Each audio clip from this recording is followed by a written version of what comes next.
পরমাণু কর্মসূচি ঘিরে বিশ্বজুড়ে চলমান উত্তেজনার মাঝে এবার দক্ষিণ এশিয়ার প্রতিবেশী দুই দেশ ভারত পাকিস্তানের মাঝে বিরাজ করছে উত্তপ্ত পরিস্থিতি। পেহেলগাঁওয়ে জঙ্গি হামলা পাকিস্তানের মদতে ঘটেছে এমনটাই দাবি ভারতের। উভয় দেশই একে অপরের বিরুদ্ধে পাল্টাপাল্টি কিছু পদক্ষেপ নিয়েছে, যা যুদ্ধের আশঙ্কা বাড়িয়েছে বলে মনে করছেন আন্তর্জাতিক বিশ্লেষকরা।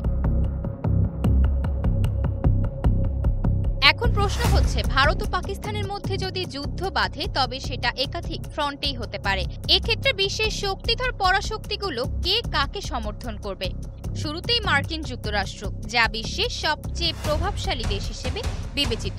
মোদির সঙ্গে ট্রাম্পের বিশেষ খাতিরও বটে। এজন্য ভারত ভেবেছিল যুক্তরাষ্ট্রকে সহজেই তাদের পাশে পাবে। তবে president Donald Trump Bharat Pakistan দ্বন্দ্ব নিয়ে তার অবস্থান স্পষ্ট করেছেন।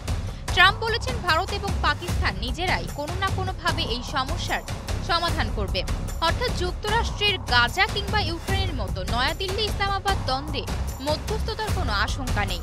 তাদের অবস্থান এখন নিরপেক্ষ। এই তালিকায় রয়েছে রাশিয়াও। কোন দিকে ঝুঁকবে পুতিনের দেশ?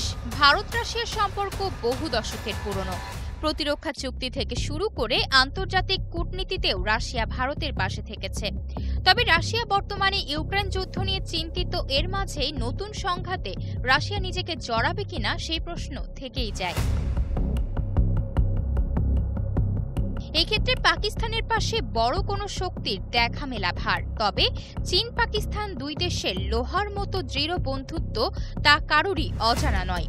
ইতোমধ্যেই এক বিবৃতিতে ইসলামাবাদকে আশ্বস্ত করে চীন বলেছে, পাকিস্তানের সার্বভৌমত্ব ও নিরাপত্তা স্বার্থ বজায় রাখতে সব রকম সাহায্য করা হবে। চীনের পররাষ্ট্রমন্ত্রী ওয়াং ই ভারত ও পাকিস্তান দুই দেশকে সংযম বজায় রাখার বার্তা দিয়েছেন। স্বাভাবিকভাবেই চীনের মতো শক্তিশালী দেশের সমর্থন পেয়ে কিছুটা স্বস্তিতে পাকিস্তান। চিরশত্রু ভারত পাকিস্তান দুই দেশের মধ্যে সম্পর্কই এখন তলানিতে। এই দ্বিপাক্ষিক তিক্ততা ঠিক কোন দিকে মোড় নেয় আগামীতে, তাই দেখার অপেক্ষায় যেন বিশ্ব। আশা অর্থী, নিউজ ডেস্ক, গ্লোবাল টেলিভিশন।